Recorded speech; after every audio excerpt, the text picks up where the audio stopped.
अपने उस फ्रेंड के विषय में बताइए, जो अपनी कोई बात बतानी है, कुछ करनी है तो बताइए। हाँ सर, वही चीज़ क्लियर करनी थी एक्चुअल में ना, हुँ, जो मेरी फ्रेंड था रीता, वो अपने हस्बैंड को ना जैसे उनको कोई बीमारी वगैरह लग गई थी, तो उस टाइम पे वो छोड़ कर आई थी। हाँ जी, हाँ जी। उस टाइम पर वो छोड़ कर आई थी। क्या हुँ, आप हुँ, हुँ। मेरी आवाज़ आ रही है आपको सही? हाँ, हाँ। हाँ, तो उस बीच फिर उनके हस्बैंड वगैरह, उनके डैडी वगैरह का एक्सीडेंट हो गया था, तो वो चले गए थे। हुँ, हुँ। तो 4 से 5 साल की उम्र में जो उनका छोटा बेबी है, वो लाई थी। अब वो कम से कम नहीं तो 13-14 साल का हो रहा है। अच्छा, अब यहाँ पर प्रश्न ये उठता है कि आपकी जी। जो फ्रेंड है, उन्होंने दूसरी शादी अपने पहले पति की मृत्यु के बाद ही तो की थी ना? हाँ जी। हाँ, तो दीपक जी आपको क्लियर हुआ ये बात? जी।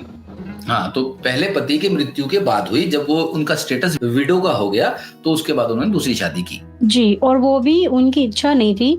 वो जो हुँ, उनका अब वाला हस्बैंड है, वो उनको मतलब लाइक वगैरह करता था, उनके पीछे घूमता था। उन्होंने बोला था कि मैं तेरे बच्चे को सँभाल लूँगा, ये कर दूँगा, वो कर दूँगा। तब उन्होंने शादी की थी उनसे। देखिए, यहाँ पर एक बात आती है, सामने जी। वाला आदमी आपके साथ क्या कमिटमेंट करता है, क्या नहीं करता है, इसका मतलब ये नहीं है कि आपकी इच्छा नहीं थी। आपकी इच्छा थी, आपने केवल अपनी शर्तों पे उस व्यक्ति से शादी की। उसने बोला मैं ऐसा कर दूँगा, आप राज़ी हो गए, उसने बोला ऐसा कर दूँगा, आप राज़ी हो गए, उसने बोला ऐसा कर दूँगा, ऐसा राज़ी हो गए। यानी कि आप राज़ी हो गए और राज़ी होने के बाद, शादी के बाद आप ये नहीं कह सकते कि मेरी इच्छा नहीं थी। थी इच्छा, तो आपकी कुछ उनकी बातें थी, जो जिनको कहानी फुलफिल है कर उसमें ट्विस्ट और भी है। हाँ, तो जब उन्होंने शादी की, जो उनके हस्बैंड है वो बैचलर थे, मतलब कोई शादीशुदा वगैरह नहीं थे। तो ठीक है। उनके जो मम्मी-पापा है ना, उन्होंने उनको बेदखल कर दिया। ABCD खेलते हैं। आपके उनके जो सेकंड हस्बैंड है, उनके पेरेंट्स ने उनको, यानी कि उनके हस्बैंड को अपने प्रॉपर्टी से बेदखल कर दिया। ये हाँ, जो वही उनका ये बेदखल कहना है कि इस लेडीज़ को छोड़कर आएगा तो हम तुझे अपना लेंगे, अगर तू इस लेडीज़ के साथ रहेगा तो हमारी तरफ से तू जा। कविता जी, आपने जीवन में एक बात सुनी होगी कि जी। बहुत सारे लोग अभिनय करते हैं। ओके। ठीक है। अब जैसे मान लीजिए कोई लड़का अगर किसी लड़की से प्रेम करता है, तो वो अपने आप को दुखी दिखाता है, परेशान दिखाता है, ताकि सामने वाली लड़की की सहानुभूति उसके पे आ जाए। ठीक है। अब ये जो व्यक्ति है, जिसने ये कहा है कि मुझे मेरे पेरेंट्स ने बेदखल कर दिया है, क्या इसमें पूरी वास्तविकता है, या सिर्फ उसने अपनी पत्नी से कह दिया और वो मान के बैठ गई? सर, कहा था बस, और इनफैक्ट अपने मम्मी-पापा की बातों में आके वो आदमी जो है उन्हें छोड़ने को भी तैयार हो गया था। वो तो बाद में पता चला कि उनके बेबी ठहर गया है, तब उसने दोबारा से कमिटमेंट किया। ठीक है। तो ये उसने अपने जीवन के सैक्रिफाइसेस दिखाए हैं कि मैंने तेरे से एक कमिटमेंट किया था, मैं अपने माँ-बाप से भी आगे चला गया, मैंने अपने बच्चे के लिए सारा सैक्रिफाइस कर दिया, मेरे घरवाले मुझे वापस लेने को तैयार थे। सारी जो बातें हैं, ये सारी बातें सच भी हैं या हवा में ही कहीं हैं? आपकी फ्रेंड कैसे इस बात को मान सकती है, जान सकती है और इस निष्कर्ष पे पहुँच सकती है कि ये सब सच है? और इतना ही प्रेम है, तो मार-पिटाई किस बात की है? इतना ही प्रेम है, तो इतना शक, इतनी बंदिश, इतना पॉसेसिवनेस किस बात की है? या तो प्रेम झूठा है, या वो सारी बातें झूठी हैं। कुछ तो और ऐसा है ना मैंने कि जो सब। दीपक जी ने बोला था ना कि जब 10 दिन उनके हस्बैंड घर पे नहीं होते, तो वो बाहर निकल सकती हैं। मैंने उनसे वो भी क्वेश्चन किया था। तो उन्होंने ये कहा कि जैसे ही मैं से बाहर निकलती हूँ, 10-15 मिनट बाद या आधे घंटे बाद उनका फ़ोन आ जाता है। और कभी-कभी तो ऐसे होता है कि वो सब्ज़ी-वब्ज़ी लेने निकलती हैं, तो उनके हस्बैंड तुरंत उनके आस-पास आ जाते हैं। ठीक है, इसका अब ये मतलब कैसे ये है। पॉसिबल है मुझे नहीं पता। पॉसिबल तो हजार तरीकों से हो सकता है। किसी व्यक्ति को उनके पीछे लगाया जा सकता है, किसी आसपास के दुकानदार को कहा जा सकता है कि निकले बता दे, घर के आसपास सीसीटीवी के एक्सेस लिया जा सकता है, कुछ भी हो सकता है। मुद्दा ये है कि क्यों वो आदमी एकदम छोड़ना नहीं चाहता इतना ज्यादा। अब इसे मैं पॉजेसिवनेस नहीं कह सकता, इसे तो मैं इनसिक्योरिटी कह सकता हूँ। पॉजेसिवनेस और ओके। इनसिक्योरिटी में फर्क होता है। इनसिक्योरिटी का मतलब है कि ये सारे के सारे सच कहीं जान ना ले, इसलिए इसको अंदर बंद करके रखो। और पॉजेसिवनेस होता है कि कहीं चली ना जाए। देखिए ना, जी। अगर मान लीजिए कि मैं किसी व्यक्ति को इतना मारता पीटता हूँ और ऊपर से ये भी कहता हूँ कि मैं तेरे से प्रेम बहुत करता हूँ, तो ये दोनों बातें कहीं ना कहीं आपस में कॉन्फ्लिक्ट करती हैं। कुछ तो ऐसा कारण है कि वो व्यक्ति पूरी तरह से नजर रखता है, कुछ तो ऐसा कारण है जिस कारण से वो डरता है। और हो सकता है कि ये 3-4 तरीके हो सकते हैं कि उसने किसी दुकानदार को बोल रखा हो आसपास के, उसने आसपास के किसी सीसीटीवी को एक्सेस ले रखा हो, उसने कुछ ऐसा अलार्म लगा रखा हो कि घर का अगर दरवाजा बंद हो, गेट बंद हो, ताला बंद हो तो उसे पता चल जाए। 1000 तरीकों से पता चल कर सकता है वो। जी। लेकिन कारण है क्यों, किस लिए, वो जो क्यों और किस लिए है ना, वो मुद्दा है। क्या कारण है कि उसको वो ऐसा नहीं चाहता? कुछ तो कारण होगा ना। वो तो सर उनके हस्बैंड से बात करके पता चलेगा ना। उनके हस्बैंड से बात करने की हिम्मत आप में है, जब उसकी पत्नी में ही नहीं हिम्मत नहीं, मेरे में तो नहीं है। तो उसको ये कंफर्म करना है कि भाई ये जो हो रहा है जी। ये जो बात है, जो उसने कहा है कि मेरे पेरेंट्स ने कहा है कि तेरे को हम बेदखल कर रहे हैं, अगर तब जब तक उस लड़की को नहीं छोड़ेगा तब तक हमारे घर में नहीं आएगा। जी। ठीक है, ये सच है कि झूठ है? बेदखल सच में किया हुआ है या सिर्फ लड़की को दिखाने के लिए किया हुआ है? क्या सच है?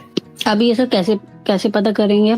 हम कौन होते हैं पता करने वाले? ये तो लड़की को पता करना मतलब है। हम मतलब मैं बीच में मीडिएटर बन चुकी हूँ ना, आपके और मेरी फ्रेंड के बीच की। तो आपने पता करना क्यों है? क्या हो जाएगा पता करके? ये सारी मेहनत करनी किस लिए है? जी। किस लिए करनी है सारी मेहनत? ताकि मेरी फ्रेंड को थोड़ा सा रिलीफ मिल जाए। थोड़ा सा रिलीफ मिलने के चक्कर में अगर उसके हस्बैंड को पता चल गया कि उसके ऊपर ऐसे ऐसे स्पाई किया हुआ है, ऐसे ऐसे उसको ये सारी बातें पूछी और ढूंढी जा रही हैं, तो क्या होगा? देखिए कविता जी, छत से कूदने के लिए किनारे पे आना पड़ता है। छत के सेंटर में से सारी सिक्योरिटी के साथ कोई नहीं कूदता। कोई फैसला करे कि मुझे अपने जीवन में ये करना है, उसके लिए सारे काम हो। सिर्फ दिमाग की खुजली मिटाने के लिए इतनी मेहनत नहीं की जाती। ओके। निष्कर्ष पे तो पहुंचना पड़ेगा ना कि चलो पकड़ पकड़ाई खेलते हैं। चलो ऐसा करते हैं कि हम ये पता करते हैं किस लिए। किसी दूसरे को दोषित घोषित करके तुम्हें क्या मिलेगा? उस व्यक्ति को दोषी घोषित करके उसकी पत्नी को क्या मिलेगा? क्या जीवन में कुछ बदलेगा? नहीं बदलेगा। और बदलना चाहिए, बदलना ही तो जरूरत है। रोज पिटते रहना है, कोई दिक्कत नहीं है। उसके ऊपर वापिस उंगली उठाने से कुछ नहीं होगा। साबित करके क्या होगा? हजारों औरतें हैं जो अपने पति के बारे में सब कुछ जानना चाहती हैं, लेकिन जान के करेंगी क्या? पति को अगर आप पकड़ लिए, मान लीजिए आपने अपने पति को या किसी ने अपने पति को किसी और के साथ बात करते हुए पकड़ लिया, क्या करेंगी उससे? वो होगा क्या? पति को थोड़ा सा और डरा देंगी। डरा के क्या होगा? डर ही तो जाएगा पति, इससे ज्यादा कुछ नहीं होगा। उसका नेचर तो बदल नहीं जाएगा। उसकी चीट भी तो नहीं करना चाहिए ना, ऐसे चीट भी तो नहीं करना चाहिए ना एक दूसरे को। आपको चीटिंग दिख रही है ना जी, तो फिर क्यों रह रहे हो ऐसे व्यक्ति के साथ जो चीट कर रहा है? या तो स्वीकार करो, जो करता कर भाड़ में जा। और अगर आपको चीटिंग बहुत बुरी लग रही है तो क्यों रह रहे हो ऐसे आदमी के साथ? या तो चीटिंग स्वीकार कर लो या चीटिंग पकड़ के छोड़ दो। अदालत में भी बहुत सारी चीजें ग्राउंड बनती हैं डिवोर्स के लिए। एडल्ट्री ग्राउंड बन सकती है डिवोर्स के लिए। जी। क्रुएलिटी ग्राउंड बन सकती है डिवोर्स के लिए। सेक्सुअली अगर सेटिस्फाई नहीं है तो ग्राउंड बन सकती है डिवोर्स के लिए। ये सारे के सारे ग्राउंड बनाए जाते हैं। किसके लिए? सेपरेशन के लिए, डिवोर्स के लिए। डिवोर्स आपको लेना नहीं है, सारी बातें जाननी है, उससे होगा क्या? निरंतर क्लेश रहेगा और कुछ नहीं है।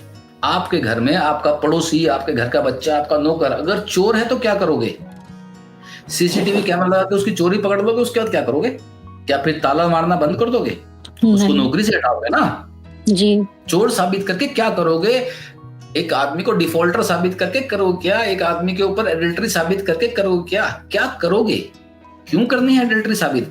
क्यों बनाना है चोर? किस लिए? सिर्फ मानसिक प्रताड़ना के लिए, खुद के लिए भी और सामने वाले के लिए भी। आपने वो अभी कभी सड़क पे गए हैं आप? ट्रैफिक पुलिस वाले झाड़ियों में छुप के कैमरा लगाते हैं। और कहां पे लगाते हैं? जहां पर लोग गाड़ी चलाते ही तेज है।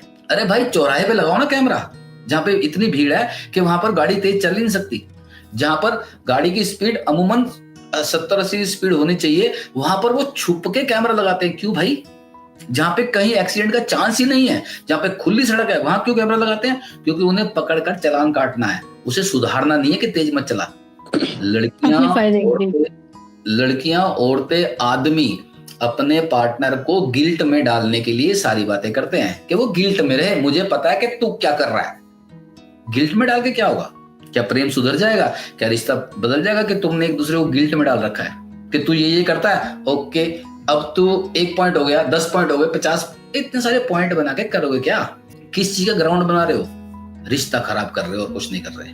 और ये रिश्ता खराब करने के बाद आप ये चाहते हो कि आपका पार्टनर आपके साथ मन से रहे, पूरे अपनेपन से रहे, आपके साथ पूरा डिवोटी होके रहे, जिसको आप हर क्षण हर पल दोषी बनाकर, दोषी घोषित करके रहना चाहते हो, वो आपके साथ प्रेम करेगा क्या? नहीं। फिर आप चाहते हो कि मैं इसको दोषी बनाऊं और फिर ये भी चाहूं कि ये मेरे से प्रेम करे, ईमानदारी करे, और जो आदमी ईमानदार नहीं है वो नहीं करेगा। डरा के धमका कर क्या होगा? या तो ग्राउंड बनाओ कि मुझे इससे इस बेस पे डिवोर्स लेना है, मुद्दा डिवोर्स लेना होना चाहिए। और जब डिवोर्स लेना ही नहीं है तो फिर ये सारी वसूली करनी क्यों है? जब आपने डिवोर्स नहीं लेना, आपने सेपरेशन नहीं करनी, आपका पूरा जीवन उस व्यक्ति के साथ बंधा हुआ है, तो उसको सिर्फ बताओ कि ऐसा मत कर, मुझे बुरा लगता है। उसे बताकर उसको सही हो जाएंगी है? क्या इससे चीजें सही हो जाएंगी सर? इससे चीजें सही नहीं होंगी, लेकिन वो आदमी आपके प्रति प्रेम में पड़ जाएगा। आपको पता है कि जब जेल में लोग रहते हैं ना, तो अपने साथ वाले कैदियों से प्रेम में पड़ जाते हैं। जेलर से कोई प्रेम में नहीं पड़ता, अपने साथ के कैदियों से सहानुभूति होती है। जेलर से और हवलदार से नहीं होता, जो रोज सुबह शाम उनको पिटाई करते हैं। अरे प्रेम है, कोई हथकड़ी थोड़ी ना है कि हम में से कौन सा बड़ा और कौन सा सच्चा और कौन सा ईमानदार और कौन सा बेईमान। इससे क्या होगा? अपने पति को, अपनी पत्नी को बेईमान घोषित करके, कैरेक्टरलेस घोषित करके, दोषी घोषित करके क्या मिलेगा आपको? उसकी नजरों में ग्लानि, इसके अलावा क्या मिलेगा? वही बात कह रहा हूं, यदि आपकी फ्रेंड को लग रहा है कि उसके हस्बैंड में ये सारी बातें हैं, तो माइंड सेट बनाए कि करना क्या है। डिवोर्स लेना है, सेपरेशन लेना है तो सारी कोशिश करे, और नहीं लेना है, साथ उसी के रहना है, तो फिर काहे कोई सारी वसूल में पड़ रहा है आदमी? पर सर डिवोर्स वगैरह ले लेगी तो फिर 2 बच्चों की जिम्मेदारी भी तो बहुत मुश्किल हो जाएगी ना। ये समझदारी है और ये मजबूरी है ना। अगर ये मजबूरी बड़ी है, अगर ये मजबूरी बड़ी है तो चुपचाप बैठे। और उसे लगता है कि नहीं, मेरी डिग्निटी, मेरी सेल्फ रिस्पेक्ट और मेरा ये सब कुछ XYZ जितनी बातें हैं, ऐसे में नहीं रह सकते। अबे ऐसे में नहीं रह सकता का मतलब है कि डिवोर्स। क्या इन चीजों का यही सोल्यूशन है सर? इन चीजों का यही सोल्यूशन है, या तो स्वीकार भाव कर लो कि जो जैसा है वैसा है, मेरा बेटा, मेरा पति, मेरी बेटी का नेचर ये है, उसे स्वीकार कर लो या फिर छोड़ दो। तो हस्बैंड लोग वगैरह क्यों नहीं करते अपनी वाइफ का मतलब नेचर वगैरह एक्सेप्ट? क्यों मैंने आपको अपनी स्टोरी बताई नहीं थी हिस्ट्री का? सर आपकी तो बात ही अलग है। चलिए कविता जी मैं आपको एक उदाहरण देता हूँ। मान लीजिए आप गंगा के किनारे खड़े हैं और गंगा के अपोजिट साइड आपका हस्बैंड खड़ा है। दोनों की जिद है कि तू मेरे पास आ जा। हेलो, हाँ जी, मैं आपको सुन रहा हूँ। हाँ, अगर दोनों एक दूसरे की बात मान लेंगे, सड़क के मतलब गंगा के किनारे एक दूसरे किनारे खड़ा है, एक दूसरे किनारे खड़ा है, और दोनों एक दूसरे से जिद कर रहे हैं कि तू इधर आ जा भाई, क्योंकि मेरी जिद है कि मैं तो नहीं आ रही, ठीक है, तो भी लड़ाई है। और दोनों एक दूसरे की बात मान भी ले और एक दूसरे की बात मानकर एक दूसरे के किनारे में चले भी जाएं, तो क्या दोनों साथ हो जाएंगे? नहीं, किसी एक को तो किसी एक को तो माननी पड़ेगी साथ होने के लिए। हाँ जी। और दूसरे किनारे पे खड़ा होकर ये क्यों कहे कि तू नहीं आ सकता, मैं क्यों हूं? वो दूसरा कहता रहे तू क्यों नहीं आ सकती, मैं क्यों हूं? तो भी लड़ाई है। दोनों एक दूसरे की बात भी मान लें तो भी अलग ही अलग है। साथ होने के लिए किसी एक को माननी पड़ेगी, तभी तो साथ होंगे ना। किसी एक को अपना किनारा छोड़ना पड़ेगा, और जो अपना किनारा छोड़ देगा वो दूसरे के प्रति समर्पण कर देगा। दोनों ही समर्पण नहीं करेंगे तो भी लड़ाई है, और दोनों ही एक दूसरे की बात, एक दूसरे की कंडीशन मान लेंगे तो भी लड़ाई है। किसी एक को मानना पड़ेगा। राजा कोई सॉल्यूशन नहीं, राइट? राजा एक ही हो सकता है ना भाई। एक म्यान में तो 2 तलवारें, एक क्या है, एक विधान, एक क्या होता है, एक जो हमारे मोदी जी कहते हैं कि एक देश एक विधान, एक कुछ बोलते हैं ना ऐसा करके, तो एक ही चलेगा भाई। झंडा तो एक ही रहेगा, 2 झंडे नहीं चलेंगे। कश्मीर का झंडा और हिंदुस्तान का झंडा दोनों नहीं चलेंगे, एक ही विधान चलेगा। चाहे मतलब फिर उस वजह से हमें कितने दुख मिल रहे हो, हमें सिक्योरिटी फील कर रहे हो, हम अपना जीवन ढंग से जी नहीं पा रहे हो, या फिर हमें फिजिकली मेंटली डिस्टर्ब हो रहे हो। सुनिए, आपने अपना जीवन यदि अपने ढंग से जीना है तो स्वतंत्रता की तो कीमत होती है, और वो कीमत ये है कि मार पिटाई सहना, दोनों बच्चों का खर्चा वगैरह जो दे रहा है उस पर डिपेंड रहना नहीं। स्वतंत्रता की कीमत है एक कंफर्ट जोन, जो से लगता है कि मैं कुछ नहीं कर सकती, करके देखे ना। जब तक कूदेगी नहीं, जब तक पानी में उतरेगी नहीं, तब तक तैरना कैसे आएगा? इतनी बड़ी बात है तो जाओ ना, पानी में कूदो, तैरो, नहीं तो डूबोगे, कुछ तो होगा। किनारे खड़े होकर ये सोचते रहना कि मुझे तैरना है, मुझे तैरना है, मुझे तैरना है, तैरो ना, कंफ्यूजन से मतलब आर या पार की कंडीशन होनी ही चाहिए। भाई अगर संतुष्ट नहीं हो तो आर पार होना चाहिए, संतुष्ट हो तो आर पार की बात ही दिमाग में क्यों आ रही है? बार बार दिमाग में भी आ रही है कि मैं संतुष्ट नहीं हूं, तो ये तो कुछ नहीं है ना। हमारे दीपक जी हैं, मैं संतुष्ट नहीं हूं, मैं संतुष्ट नहीं हूं, मैं संतुष्ट नहीं हूं, लेकिन संतुष्टि के लिए करना कुछ भी नहीं है। अब ये ओम भट्ट करके तो सब संतुष्टि नहीं होगी ना कि आदमी ने मंत्र फूका और सब कुछ ठीक हो गया। पर इन्होंने नेक्स्ट टाइम तो ये कहा था कि मैं अपने लिए जीऊंगा। हाँ जी रहे हैं, अपने लिए जी रहे हैं, लेकिन वो जीना नहीं आता ना। अणुव्रत बहुत सारे ले रखे हैं। मतलब ये कि बहुत तरह से अपने आप को बांध रखा है कि मुझे ये नहीं करना, ये नहीं करना, ये नहीं करना, ये नहीं करना, ये नहीं करना। उसके बाद लास्ट में लिखते हैं कि मुझे अपने हिसाब से जीना है। अबे 10 चीजें नहीं करनी तो अपने हिसाब से कैसे जी रहा है व्यक्ति? छोटी छोटी खुशियों में अपनी खुशी ढूंढ लेते हैं कि आज मैंने भिंडी की सब्जी बना के खुद खाई, मजा आ गया, उसमें क्या खुशी मिलेगी भाई? पता है सर, मैं अपनी फ्रेंड्स वगैरह ये ऐसे देखती हूँ ना, मैरिड लाइफ वगैरह, तो मेरा मन ही नहीं करता कि मैं मैरिड कर लूं, मतलब मैं शादी कर लूं। अरे मत करो। अगर आपको लगता है कि आपका व्यक्तित्व ऐसा है कि आप किसी के साथ एडजस्ट नहीं हो सकती, किसी के साथ आप कॉम्प्रोमाइज में नहीं जी सकते, आपको अपने हिसाब से अपने नियम से जीना है, पर फिर पेरेंट्स का प्रेशर, पेरेंट्स को सीधा बोल दो मैं शादी नहीं कर रही। इतने स्वतंत्र तो आप हो ना कि आप अपनी बात कह सको। पर इस चीज में सर अगर कोई बॉयज होता तो उसकी बात को सुना जाता, मगर अगर कोई गर्ल्स ऐसे बात बोलेगी तो उस पे और प्रेशर और चीजों का, मतलब आप समझ सकते हैं। सामाजिक हमारा जो ढांचा है वो ये है कि लड़कियां हमारे घर पे किसी और की अमानत है। जी, अमानत, पराये घर की है, पराये घर की अमानत है। हमें किसी को शादी करके भेजना है, वो केवल अपना बोझ उतारने के लिए कर सकते हैं, वो सामाजिक परंपराओं को निभाने के लिए कर सकते हैं। आप एक बात बताओ, एक लड़की जो 6-7 साल की होती है, उसके घर वाले उसको बाहर अकेले खेलने से मना कर देते हैं। फिर वो जब 14-15 साल की होती है, उसके साथ जाना, साथ आना, सब कुछ करते हैं। यानी कि जिंदगी भर उस लड़की को उस परिस्थितियों से दूर रहते हैं कि ये कोई इससे बहका ना ले। ठीक है, एक इज्जत की बात हो जाती है कि चुन्नी लेके बाहर जाएगी, ऐसे कपड़े पहन के बाहर नहीं जाएगी, छज्जे पे नहीं खड़ी होगी, ये नहीं करेगी, वो नहीं कर। किस चीज से बचा रहे हो आप उसे? एक ही तो पॉइंट है ना कि अपनी मुझे भी पता है, दुखी मेरी पूरी बात, अपनी मर्जी का चुनाव ना कर ले। और आपने उसके लिए एक जीवन साथी चुन लिया और वो सारी बातें आपको स्वीकार हो गई। आप खुद ही जाके दहेज के सामान इकट्ठा कर रहे हैं, आप खुद ही जाके मुलायम गद्दे ढूंढ रहे हैं उनके लिए। क्या आपको नहीं पता कि जिस चीज के लिए जीवन भर आपने उसे रोका है, उसे वही करना है, उसी में धकेल रहे हो उसे? बस सामाजिक स्वीकृति चाहिए, मर्जी चाहिए। बस वही चीजें ना समझ नहीं आती एक्चुअल में। पता है क्या, कि जिन चीजों से इतने सालों से रोकते हैं कि भाई मेल फ्रेंड नहीं बनाना, इधर नहीं जाना, अकेले नहीं करना, वो नहीं करना, सडनली एक ऐसा मोमेंट आ जाता है जहाँ पे बिल्कुल फ्री छोड़ देते कि इसके साथ जा, इसके साथ घूम, और इसके साथ ही तो जिंदगी निभानी है, सब कुछ। बाप भाई खुद जाके लड़का पसंद करके आते हैं। हाँ, मतलब वही, क्योंकि मेरे को भी पता है कि मेरे साथ भी ये 1 साल 1.5 साल बाद मेरे को ये कंडीशन में आना ही पड़ेगा। बिल्कुल। तो समस्या तो यही है ना कि सामाजिक एक ताना बाना ऐसा बना हुआ है कि आप जिस चीज को जिंदगी भर संभाल के रखते हो, किसी ऐसे व्यक्ति को सौंप देते हो जिसके बारे में आप जानते नहीं हो।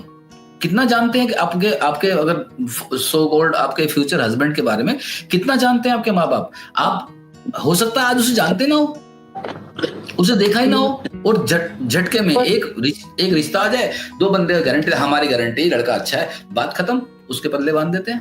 और फिर होता क्या है, किस्मत पे। और आजकल तो सर गारंटी किसी की भी नहीं है।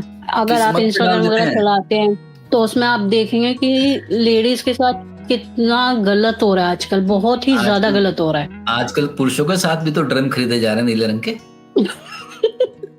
वो क्या करोगे? मुझे नहीं पता कि वुमेन्स में इतनी पावर कहाँ से आ रही है। नीले रंग के ड्रम खरीदे जा रहे हैं, पहाड़ से धक्के मारे जा रहे हैं, अपने प्रेमी के साथ मिलके कत्ल किए जा रहे हैं। क्यों? ये स्थितियां, हमारा सामाजिक वो ताना बाना है, वो जो दृष्टिकोण है, पत्नी बेटी पराया धन वगैरह वगैरह, उसके कारण तो सब कुछ हो रहा है। पूछो ना अपनी बेटी से क्या चाहती है कि बेटा अब तू 25 साल की, 27 साल की, 28 साल की हो रही है, बेटा क्या करना है जी? वो बताएगी मुझे शादी करनी है, नहीं करनी, XYZ से करनी है, नहीं करनी। उससे पूछो तो सही। आप अपने परिवार की लाज के लिए और और फिर होगा क्या, यही यही होगा, कारण है। ड्रम खरीदे जाएंगे या दहेज के नाम पे लड़कियों को मार दिया जाएगा। ड्रम खरीदने वाली बात नहीं है। अभी जो मतलब मैं आपको बार-बार मैसेज कर रही थी कि सर आपको मेरी वॉइस आ रही है, आपने मतलब रिएक्ट दिया था, आप दीपक जी से किसी टॉपिक पे बात कर रहे थे, तो वो जो टॉपिक था ना कि इनके शायद लड़की की कोई शादी वगैरह का कोई टॉपिक छिड़ा हुआ था कि उन्होंने इन्हें बताया नहीं, सडनली अपना चीज बता दी कि मैं ऐसे ऐसे कर लिया। वही चीज मेरे साथ भी आगे जाके पर बिल्कुल मैं 100% लिख के दे सकती हूँ कि मेरे से कोई कुछ नहीं पूछेगा और रिश्ता आएगा और मेरी शादी करवा दी जाएगी। देखिए कविता जी, आप अगर ऐसी हैं, एक्चुअली क्या होता है कि हम लोग ना फंसे पड़े हैं अपनी परंपराओं से और फंसे पड़े हैं सोशल मीडिया से। हम दोनों के बीच में झूल रहे हैं। हमारे को पत्नी चाहिए ऐसी जो कि बिल्कुल मॉडर्न हो, लेकिन हमारे को पत्नी चाहिए ऐसी जो हमारी माँ जैसी हो, जो घर के लिए पूरी संस्कारी हो। जब आप चाहो आपके साथ आके सो जाए, जब आप चाहो आपके लिए खाना बना दे, जब आप चाहो आपके माँ बाप की सेवा करे, सब कुछ चाहिए। लेकिन चाहिए कैसी? मॉडर्न चाहिए, जॉब भी करती हो, इंग्लिश भी आती हो, कंप्यूटर भी करती हो, ऐसा भी करती हो। दोनों चीजों में हम अपनी चॉइस, एक्चुअल चॉइस भूल गए हैं। आज की डेट पे आपको पति कैसे चाहिए? चलिए मैं आपको एक बात पूछता हूँ, कैसा पति चाहिए? सर बस इतना कि वो मुझे समझ सके। ये जो बात है ना कि आपको समझ सके, किताब छपवा रखी है आपने, जो उसे पढ़वाओगे वो पढ़ के समझ जाएगा, फिर आपको ओके अब मैं राजी हूँ। कोई किताब है आपके पास? नहीं, किसी की किताब नहीं है जो दूसरा समझ सके। आपको मुंह से बोलना पड़ेगा कि मेरी ये बातें हैं। क्या आपका परिवार जब आपके लिए रिश्ता ढूंढ के लाएगा तो क्या आपकी एक भी पसंद नापसंद पूछी जाएगी? उसकी पूछी जाएगी। उसके सामने परोस दिया जाएगा कि हमारी लड़की खाना बड़ा अच्छा बनाती है, कि हमारी लड़की कढ़ाई बड़ी अच्छी करती है, हमारी लड़की ऐसी है, हमारी लड़की वैसी है। हर बाप को पता है कि उसकी लड़की कैसी है, हर माँ को पता है कि उसका लड़का कैसा है। फिर भी 10,000 झूठ बोल के सामने वाले को धोखा देकर अपने पति, अपने बच्चों को, अपने बेटा बेटियों को एक दूसरे के सामने एक ऐसे शुगर कोटेड होके बताते हैं कि ये रहा हमारा बच्चा, और सामने वाले को भी पता है धोखा दे रहे हैं आजकल रिश्तों के नाम पर सर सच भी तो कोई नहीं सुनना चाहता ना। तो सच नहीं सुनना चाहते तभी तो ड्रम खरीदे जा रहे हैं। सच सुनने की हिम्मत रखो ना, रिश्ता बना रहे हो भाई, रिश्ते में जा रहे हो ना। सच ये है कि आपको अपने घर के लिए एक कमाऊ नौकरानी चाहिए, जो नौकरी पे भी जाए, घर पे आके सारे काम भी करे, सब कुछ करे। और लड़कियों को भी ऐसा हस्बैंड चाहिए जो पूरी तरह से संपूर्ण हो। द्रौपदी के बारे में सुना है ना आपने? हाँ जी। उसके 5 पति थे। वो ये बात बताते हैं, हमारे शास्त्रों ने बताया कि एक ही व्यक्ति में 5 खूबियां नहीं हो सकती, और आपको सारी खूबियां चाहिए तो 5 पति करने पड़ेंगे। बलवान भी हो, बुद्धिमान भी हो, क्षत्रिय भी हो, सुंदर भी हो, दिमाग वाला भी हो, ये सारे के सारे कहां से हो जाएंगे एक व्यक्ति में? हमारे शास्त्रों ने हमें बता रखा है कि एक व्यक्ति में 5 चीजें नहीं मिल सकती। अब 5 चाहिए तो 5 करो, क्यों कर रहे हो एक? तो फिर अगर आपको 5 कर नहीं सकते ना सर? क्यों नहीं कर सकते? अलाउ नहीं है। बात अलाउ की नहीं है तो हमारे शास्त्रों में वर्णन कहां से आ गया? अलाउ नहीं है तो सामाजिक स्वीकृति नहीं है। आपको कैरेक्टरलेस घोषित कर दिया जाएगा अगर आप अपनी सारी की सारी इच्छाओं की पूर्ति के लिए सारे के सारे मर्द या इतने विभिन्न प्रकार के मर्द आपको चाहिए। आपको कंप्रोमाइज करना सिखाया जाता है कि इसमें सबसे जो सब बेस्ट है वो चुन ले, कि तुझे सबसे ज्यादा क्या चाहिए। 5 में 5 तो मिलेगा नहीं, इसमें जो सबसे ज्यादा बेस्ट है वैसे चुन ले। लेकिन कहीं ना कहीं वो बाकी इच्छाएं भी तो अंदर होती है 4 की, और इसीलिए लड़कियां जीवन भर वो बाकी 4 की ना पूर्ति करती रहती हैं, अपने पति को ठोक बजा के वैसा बनाने की कोशिश करती रहती हैं। और दूसरी बात, आपने बात सुनी होगी शायद, ये फैक्ट है, किसी किताब में पढ़ा था मैंने, कि लड़की जिस कारण से किसी पुरुष के प्रेम में पड़ती है, जिंदगी भर उसकी वही खूबी मिटाने में लग जाती है, क्योंकि उसे पता है कि मैं इस कारण से इंसिक्योर हो जाती है ना चीजों से। क्यों? उसी कारण तो खुद आकर्षित हुई थी ना। अब उसी में से वो आकर्षण खत्म कर दो उस व्यक्ति का, यानी कि उस व्यक्ति की एक्चुअल बेसिक पर्सनालिटी को मार दो, खत्म कर दो। एक व्यक्ति पहलवान है, पर्सन ने भी तो कुछ सोच के उससे चाह करी होगी ना। अगर वो उसको उन चीजों से नेग्लेक्ट कर सकता है कि मतलब तुम सजरो सबोरो मत, तुम ऐसे मत हंसा करो, तुम ऐसे मत करा करो, तो वो भी तो कोई एक्सपेक्टेशंस लगा सकती है ना। बदला भी तो कोई चीज होती है ना। खुशी दो, खुशी मिलेगी, बंधन दोगे, बंधन मिलेंगे। सर हस्बैंड वाइफ के रिलेशन में बदला और इनसिक्योरिटी होनी ही नहीं चाहिए मेरे हिसाब से।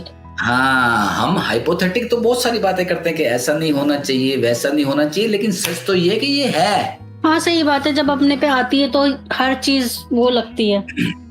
हमारे सतयुग में, हमारे हिंदुओं में सतयुग में कुछ शिक्षाएं थी कि झूठ बोलना पाप है, पर स्त्री पे नजर डालना पाप है, माँ बाप की सेवा करो, ऐसा करो, 10-50 कुछ शिक्षाएं लिखी हुई थी सतयुग में। द्वापर में भी वही है, कलयुग में वही है, त्रेता में भी वही है। इसका मतलब ये सारी की सारी कमियां शाश्वत है ना, ये तब भी थी आज भी हैं। तो क्या बदल गया समाज में? आज भी तो वही सब हो रहा है ना। तब भी झूठ बोलना पाप था, आज भी झूठ बोलना पाप है। यानी कि इतने विकास के बाद भी, इतने युग बीत जाने के बाद भी व्यक्ति की बेसिक कमियां तो वही है ना जी। हम तो आज ये कह रहे हैं कि अपनी बेसिक कमियों को जानो, किसी से पर्दा मत करो। पर्दा मीन्स किसी से अपनी कमियां छुपाओ मत। सारी कमियों के साथ अगर आपको स्वीकार करता है तो अच्छी बात है, और सारी कमियों के साथ अगर स्वीकार नहीं करता तो फिर वही ड्रम खरीदे जाएंगे या पहाड़ से धक्के दिए जाएंगे। और ड्रम खरीदना एक सरकाज़म नहीं, सच है। किसी को भी मतलब मैंने ये कहा आपसे कि आजकल की लाइफ में ना किसी को भी ये ना टच सुनना पछता नहीं है। अगर हम अपने हस्बैंड से ये बोले कि ये मेरा फ्रेंड है और मैं इससे बात करती हूँ, तो वो सीधा सीधा उस फ्रेंड को उसके गलत रिलेशन पे ले जाएगा। ये नहीं सोचेगा कि चलो फ्रेंड है, बातचीत कर लेती है, वो नहीं सोचता। वो अगर आपका दोस्त है तो आपके पति का भी दोस्त होना चाहिए ना। वो केवल आपका दोस्त कैसे हो सकता है? अगर पति, ये तो सर आपने फिर वही बात बोल दी ना, अगर तू करेगी तो मैं भी करूंगा। कुछ और कह रहा हूँ। आपके पति की एक सहेली है, वो आपकी सहेली भी तो हो सकती है। आपके पति का एक दोस्त है, वो आपका दोस्त भी हो सकता है। आप अपने पति की अर्धांगिनी हो गई, लेकिन उसके दोस्त, उसकी सहेलियां सब अलग हैं जो आपके कुछ नहीं लगते। आपका दोस्त हो सकता है, आपका पति का दोस्त भी तो हो सकता है कि वही दोस्त आपके पति का दोस्त भी हो। क्योंकि ये मेरा दोस्त है, सिर्फ इसीलिए। ये तो फिर इन्वर्ट वाली बात होगी ना कि अगर तेरा है तो मेरा भी। नहीं, आप नहीं समझे। मैं ये नहीं कह रहा कि पत्नी का दोस्त है तो पति का भी कोई होना चाहिए, नहीं। कॉमन दोस्त क्यों नहीं हो सकते? आपकी मम्मी को आपके पति देव क्या बुलाएंगे? मम्मी जी बोलेंगे ना? हाँ। या सासू माँ करके खेलेंगे? सासू माँ का रिश्ता है, कहेंगे तो मम्मी ना जी। आपके पापा को पापा कहेंगे, आपके भाई को भाई कहेंगे, आपकी बहन को बहन कहेंगे। तो ऐसे ही आपका दोस्त क्यों नहीं हो सकता? पर वो दोस्त अगर वो फीमेल को ही चाहे तो? अगर चाह रहे हैं तो आपकी दोस्त का कैरेक्टरलेस है जो आपके पति के पीछे पड़ जाएगी या उसको छूट दे देगी।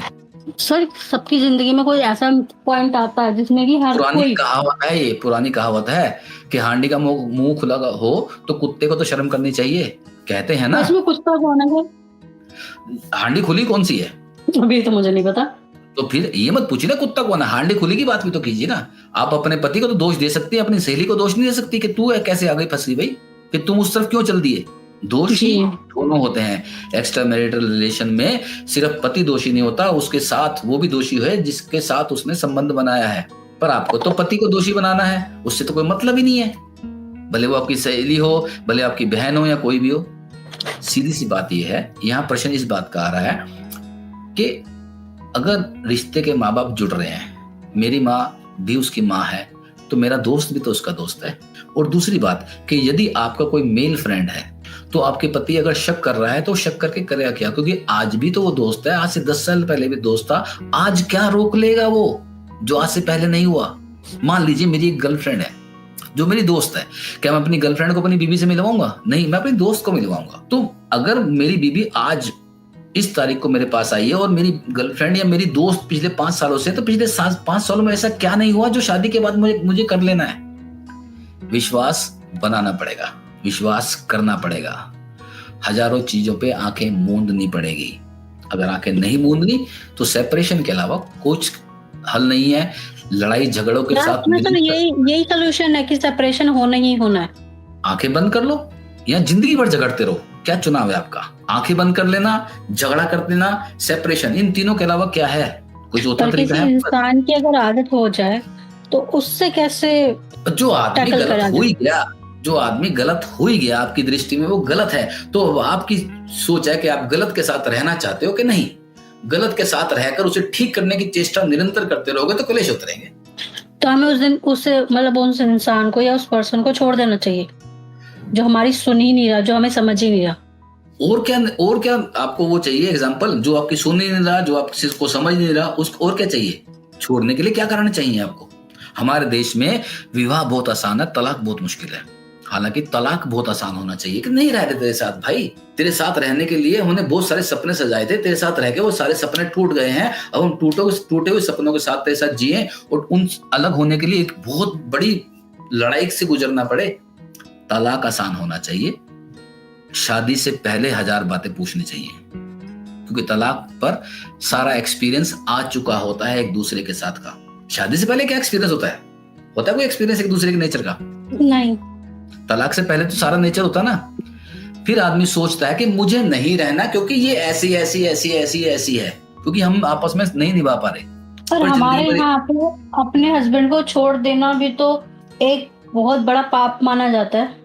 पाप? आपके यहाँ तो हस्बैंड को छोड़ देना पाप है, दूसरे समुदाय में तो हस्बैंड को छोड़ ही नहीं सकते।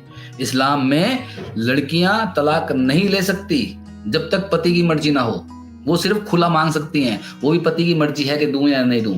आप उसकी मर्जी की, जैसे हमारे यहाँ तलाक होता है ना, तलाक हमारे यहाँ तो खैर नहीं होता, जैसे तलाक होता है कि पति ने अपनी मर्जी से पत्नी को छोड़ दिया और समाज ने स्वीकृत कर लिया कि ठीक है छूट गया। लेकिन लड़कियां नहीं छोड़ सकती, उसे खुला लेना पड़ता है, और खुला लेने के लिए भी पति की ही मर्जी चाहिए, वो डायरेक्ट नहीं छोड़ सकती। कहीं ना कहीं से कहीं तक भी वो नहीं करती ना। क्या इम्पोर्टेंट है ही नहीं फिर लेडीज? यही तो समस्या है। आदमी पे ही सुनिए, एक औरत एक मजबूर है और एक औरत सक्षम है। मजबूर और सक्षम के बीच में एक स्थिति आती है जागने की। हमारी समस्या यह है कि हमारी औरत जाग तो गई है पर सक्षम नहीं है। सक्षम होने का मतलब समझते ना भाई? एक औरत जिसको अपने अधिकारों का पता ही नहीं है, वो सो रही है, पति पीट रहा है, कोई दिक्कत नहीं, समाज में वो आवाज नहीं उठाती, मतलब एक तरह से स्वीकार है। लेकिन एक औरत जाग गई है जिसको पता है कि ये गलत है, ये सही है, ये ऐसा है, ये वैसा है, वगैरह वगैरह, सीख गई है। लेकिन एक औरत जाग गई है जो फैसला लेने लायक है। औरत केवल जागी है, फैसला लेने लायक नहीं है। और ये जागना उसके जीवन का सबसे बड़ा श्राप है कि सोई रहती ठीक होती, सक्षम हो जाए ठीक हो जाए, लेकिन जागने से कि मैं कुछ नहीं कर सकता, मैं कुछ नहीं कर सकती, सक्षम नहीं है, बस जाग गई है। उस श्रृंखला में सोई हुई जागृत और सक्षम के बीच में केवल जागृत वाली स्थिति में आकर औरत अटक गई है। उसे ये तो पता है कि महिलाओं के अधिकार है, ऐसे कैसे कोई थप्पड़ मार सकता है, वगैरह वगैरह, 1000 फिल्में आपने देखी होगी। वो सिर्फ जाग गई है। उसके बाद सक्षमता की लड़ाई शुरू होती है। क्या वो सक्षम है? नहीं। तो फिर अब जाग गई है इसलिए तकलीफ में है। जागना है तो सक्षम भी हो जाओ ना। कौन मना करता है आपको फैसले लेने से? आपके फैसले आपके नहीं है, 1000 आपके आसपास के लोगों के ऊपर डिपेंड करते हैं, आपके पिता के ऊपर, आपके भाई के ऊपर, समाज के ऊपर। जब आप जाग ही गए हो तो सक्षम भी हो जाओ ना। मैं नहीं कहता कि सक्षम नहीं होना चाहिए, मैं नहीं कहता कि फैसला नहीं लेना चाहिए, लेकिन केवल जागने से क्या होगा? इससे अच्छा तो सोए हुए रहते ना।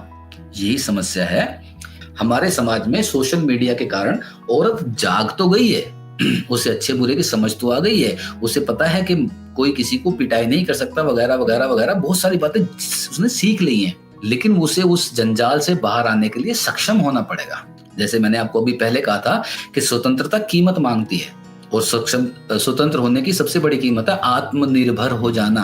आत्मनिर्भर होना नहीं है, आज भी डरना है सामाजिक दृष्टिकोण से, सामाजिक बंधनों से।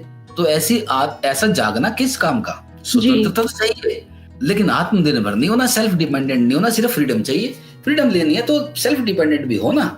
वो आदमी आपको फ्रीडम कैसे दे देगा जिसपे आप डिपेंडेंट हो? कहिए कुछ। नहीं सर, थोड़ा सोच में हो गई हूँ मैं। देखिए, आपकी जो फ्रेंड की स्थिति है, हम उसे जगाकर सेल्फ डिपेंडेंट होने के लिए, सक्षम होने के लिए प्रेरित तो कर सकते हैं, लेकिन अगर वो सिर्फ जाग के रहेगी तो क्या होगा?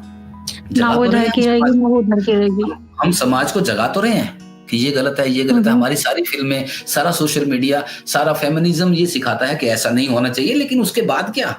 उसके आगे की लड़ाई कौन लड़ेगा? सही बात। वो एक शेर सुनाता हूँ आपको, मैं बहुत अक्सर शेर ये कहता हूँ कि मिलकर तन्हाई का एहसास तूने दूना कर दिया। ये हीर रांझा फिल्म आई थी बहुत पहले, उसका शेर है कि मिलकर तन्हाई का एहसास तूने दूना कर दिया, दिल की आबाद कुछ ऐसा कि सूना कर दिया। तूने मुझे जगा तो दिया, लेकिन मैं करूँ क्या? आगे का रास्ता कौन बताएगा? तूने मुझे मेरे हक तो बता दिए, लेकिन मैं करूँ क्या? कैसे उन हकों को पाऊं?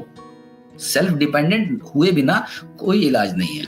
कि मिलकर तन्हाई का एहसास तूने दूना कर दिया, सिखा पढ़ा तो दिया, तूने बता तो दिया कि क्या गलत है क्या सही है, लेकिन मैं सही अपने लिए जीने के लिए क्या करूं? दिल की आबाद कुछ ऐसा कि सूना कर दिया। ये समस्या है हमारे समाज की आज की, कि हमने महिला को जागना तो सिखा दिया है, सेल्फ डिपेंड होना नहीं सिखाया, सक्षम होना नहीं सिखाया। आज भी बहुत पीछे हैं हम उस मनोवृत्ति से, जिस मनोवृत्ति में हम अपने समाज को ले जा रहे हैं। तो आपकी फ्रेंड को आप जो मेहनत कर रहे हैं उसके लिए उसे तैयार होना पड़ेगा सक्षम होने के लिए, उसे तैयार होना पड़ेगा अपनी फ्रीडम की कीमत देने के लिए जी। अगर वो नहीं दे सकती तो जिस हालत में है उस हालत में वो रहने दो। मुझे पता है कि आपको बुरा लग रहा है उसके लिए, मुझे पता है कि आपको अपने भविष्य की चिंता भी हो रही है। क्यों पढ़ाते लिखाते हैं एक दिन तो मैं भी इस चीज को फेस करूंगी ना। ये सारी बातें सीखने के बाद, ये सारी बातें आपकी मेरी जो हुई हैं उसके बाद, कि आपको नहीं लगता कि आपको अपने साथ अपने लिए एक ऐसे व्यक्ति को चुनना चाहिए जो आपको समझे? सर मेरी रिक्वायरमेंट तो यही थी ना स्टार्टिंग में, आपने ये कहा था कि लेकिन उसके साथ एक शर्त ये भी तो है ना कि आप भी तो समझे ना उसे, उसकी तो लाइकिंग डिसलाइकिंग हो सकती है। वो सर वही मैं कह रही हूँ ना कि सिक्के के दो पहलू होते हैं, मगर अगर सिक्का हमेशा हेड करता रहे तो फिर वो बेचारा टेल क्या करेगा? देखिए ऐसा होता है, वो तो किसी ना किसी दिन फ्रस्ट्रेट हो ही जाएगा ना। आपने नवाबों की बात सुनी है ना इलाहाबाद में कि पहले आप जी, पहले मैं करोगे तो भी झगड़ा है, पहले आप करोगे तो भी झगड़ा है। बारी खेलो ना। ईगो सेटिस्फाई होनी चाहिए बस कि मेरी बात मानी जा रही है। आप दूसरे की ईगो सेटिस्फाई नहीं होने दे रहे, वो आपकी बात क्यों माने? उसे लगे कि हाँ मेरी बात मानी जा रही है, लेकिन अगर यही कहते रहोगे कि तुम्हारी क्यों चलेगी, मेरी क्यों नहीं चलेगी, तो फिर तो लड़ाई है ना। पहले आप खेलना सीखो, या पहले खेलना सीखो। पहले के बाद दूसरा नंबर भी तो आएगा किसी दूसरे का जी। अब सिर्फ मेरी ही चलेगी या सिर्फ तेरी ही चलेगी वाली लड़ाई नहीं होती ना, कुछ तुम्हारी कुछ हमारी। मगर सर ये समझदारी कपल्स में होती नहीं है ना। नहीं होती है तो भी तो ड्रम खरीदे जाते हैं नीले रंग के।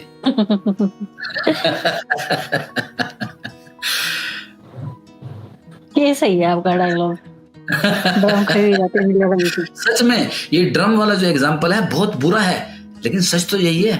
क्यों समाज के अपने घर परिवार के प्रेशर में आके एक लड़की ऐसे जीवन साथी के साथ चली जाती है जिसके साथ वो रहना ही नहीं चाहती? हो सकता है सर कोई ना कोई मजबूरी हो जो हमें पता ही ना हो। मजबूरी ही तो ड्रम खरीदवाती है ना फिर बाद में। आपने उस बिहेव के लिए किसी की लाइफ डेंजरस में नहीं डालनी चाहिए मेरे हिसाब। कई जगह पर ऑनर किलिंग होती है। ऑनर किलिंग समझते ना? नहीं। ऑनर किलिंग होती है कि माँ बाप अपनी जिद के लिए, अपनी ईगो के लिए, अपनी सेल्फ उसके सामाजिक एक सोशल उसके लिए अपने बच्चों की शादी कर देते हैं कहीं। यहाँ आपकी बेटी या बेटा अगर किसी ऐसे लोगों से शादी करना चाहते हैं जो आपके समाज के स्तर से बहुत नीचे है, तो वो अपने ही बच्चों को मार देते हैं। उसे बोलते हैं ऑनर किलिंग। एक्चुअली में ये ड्रम खरीदना भी ऑनर किलिंग ही है। इतनी हिम्मत नहीं थी कि बाप को मना कर दे, माँ को मना कर दे, लेकिन इतनी हिम्मत आ गई कि पति को मार दे। सोचिए ना। पर हिम्मत तो किसी के साथ ही आ पाती है ना। लेकिन जिसके साथ की हिम्मत बाद में आ गई, उसकी साथ की हिम्मत पहले कहाँ चली गई? हाँ, ये पॉइंट पहले ही आ जानी चाहिए थी। वो बॉयफ्रेंड शादी के बाद बनाया क्या पहले से था? पहले ही होगा सर। पहले वाली हिम्मत कहाँ चली गई? बाद में किसी की हत्या करने की हिम्मत है, लेकिन अपनी माँ बाप की आंखों में आंखें डालकर ये कहने की हिम्मत नहीं है कि मुझे नहीं करनी। ये पॉइंट भी है। फिर जो हिम्मत बाद में आ सकती है वो पहले भी तो आ सकती थी। इसका मतलब बाद की झूठी थी। क्या है सर, आपको नहीं पता, लड़कियों के साथ ना बहुत ही ज्यादा इमोशनल ड्रामे होते हैं कि अगर तुम नहीं करोगी तो तुम्हारी मम्मी के साथ ऐसा हो जाएगा, ये मैं फांसी लगा लूंगा। बाद में जब लड़की जेल में होती है तो उसकी मम्मी को कुछ नहीं होता ही होगा सर। फिर समस्या वही है कविता जी कि हमने समाज में अपने घर की बेटियों को जगा तो दिया है, सक्षम होना नहीं सिखाया। हम उनका सच स्वीकार नहीं करते, हम उनके झूठों पर अपने सारे सपने सजा के बैठ जाते हैं। लड़की अगर एक बार मना कर दे मुझे इस लड़के से शादी नहीं करनी जी, तो वो लाख अच्छा हो, नहीं का मतलब नहीं। फिल्म देखी थी ना हमने पिंक, नो मीन्स नो। तो वो नो अपने ही बच्चों की नहीं सुनते, हम अपने बच्चों की नो सुनना सीखिए। ये समाज को एक छोटा सा मैसेज है कि अपने बच्चों का नो सुनना सीखिए, उनको जबरदस्ती वहां मत धकेलिए जहां पर वो कभी भी सुखी। और आपके लिए भी है कि नो कहना सीखिए। नहीं कह सकते तो सो जाइए, जागिए मत। जाग रहे हैं तो सक्षम होना सीखिए, सीधी सी बात है। सही कह रहे हो आप। जाग गए हो तो सक्षम हो, अपने ऊपर, अपने सेल्फ डिपेंडेंट हो ना। काहे को किसी आदमी से तुम फ्रीडम भी मांग रहे हो और जीने के लिए सारी लिक्विडिटी, सारे साधन भी उसी से मांग रहे हो कि तेरी छाती पे मूंग तलूंगी साले। ऐसा तो नहीं होता ना। जी। खैर, 1.25 घंटे की स्ट्रीम हो गई है। आप कुछ और कहना चाहते हैं तो हम इस स्ट्रीम को बंद करते हैं। हमारे देखने वालों को मैं एक बार कहना चाहता हूँ कि हमारी ये लाइव स्ट्रीम में इसी तरह की टॉपिक पे बात होती है, रिलीजन पे, अध्यात्म पे। आप जो भी लोग इसको बाद में सुनेंगे या अभी सुन रहे हैं तो हमारे इस चैनल को शेयर कीजिए, ताकि और लोग जो जानना चाहते हैं, सच जानना चाहते हैं, अपनी बातें कहना चाहते हैं, धर्म के बारे में जानना चाहते हैं, अपनी पर्सनल प्रॉब्लम को शेयर करना चाहते हैं, या वो कंफ्यूज हैं, जो जाग तो गए हैं लेकिन सक्षम होने से डरते हैं, उन सब के लिए ये मैसेज है, आप सबके लिए मैसेज है कि इस चैनल को शेयर कीजिए, ताकि और लोग भी जो इस बारे में जानना चाहते हैं, बात करना चाहते हैं, अपने मन की भड़ास निकालना चाहते हैं, सही रास्ता, सही तो खैर नहीं कह सकते, उचित रास्ता सुनने की समझ चाहते हैं, तो हमारे इस चैनल से जुड़े। ठीक है कविता जी, आप अपनी बात कीजिए, मैं एक छोटा सा मैसेज देना था, दे दिया, बताइए। नहीं सर, बस मेरे लिए भी ओके है फिलहाल तो। ठीक है जी, खुश रहिए, मस्त रहिए, और अपनी फ्रेंड को या तो जगाइए मत या फिर सक्षम कीजिए। ठीक है सर। ठीक है Kavita ji, good night. Okay sir, good night sir. फिर मिलते हैं नेक्स्ट स्ट्रीम में जी, नेक्स्ट फ्राइडे जरूर। Okay ma'am, okay, thank you. Okay sir. तो दोस्तों, आज कविता जी से और दीपक जी से बात हुई। एक्चुअली हमारा ये जो चैनल है ये अभी शुरू हुआ है, अभी 2-3 ही स्ट्रीम हुई है। दुनिया इसके बारे में कम जानती है, पब्लिक इस बारे में कम जानती है, थोड़े से सब्सक्राइबर हैं अभी। तो हम ये चाहते हैं कि अगर आपको हमारा ये चैनल, हमारी ये लाइव स्ट्रीम के टॉपिक्स अच्छे लगे हैं तो हमारे चैनल को ज़्यादा से ज़्यादा शेयर कीजिए, कमेंट कीजिए और सब्सक्राइब कीजिए। कमेंट जरूर कीजिए, क्योंकि अगर आप कमेंट करते हैं तो आपके कमेंट से ही हमारे इस चैनल की रीच बढ़ती है। और यदि आपको लगता है कि कुछ व्यक्ति ऐसे हैं जो इस चैनल को ढूंढ रहे हैं, इस तरह के किसी प्लेटफॉर्म को ढूंढ रहे हैं, तो हमारे इस चैनल को लोगों के साथ शेयर कीजिए, हमारी लाइव स्ट्रीम को शेयर कीजिए। और इसी के साथ आज की हम लाइव स्ट्रीम विराम देते हैं। हमारे दीपक जी का नाम विराम, इसे हम फिलहाल के लिए विराम देते हैं। नेक्स्ट फ्राइडे को आपसे फिर मिलेंगे 9 या 9:30 बजे के बीच। आपको नोटिफिकेशन मिल जाएगा। जो लोग हमारा चैनल को ज्वाइन नहीं कर पाते हैं उनके लिए बहुत आसान तरीका है कि जब भी हमारे चैनल का नोटिफिकेशन आपको दिखे, आप उस पर क्लिक कीजिए। क्लिक करने के बाद हमारे डिस्क्रिप्शन बॉक्स में एक लिंक होता है, उसे अगर आप क्लिक करेंगे तो आप हमारे इस चैनल को ज्वाइन कर सकते हैं, लाइव स्ट्रीम में एंटर कर सकते हैं, हमारे स्टूडियो में एंटर कर सकते हैं, फिर आपसे भी बात हो सकेगी। प्लीज इस चैनल को शेयर कीजिए, लाइक कीजिए, कमेंट जरूर कीजिए। Thank you very much, good night.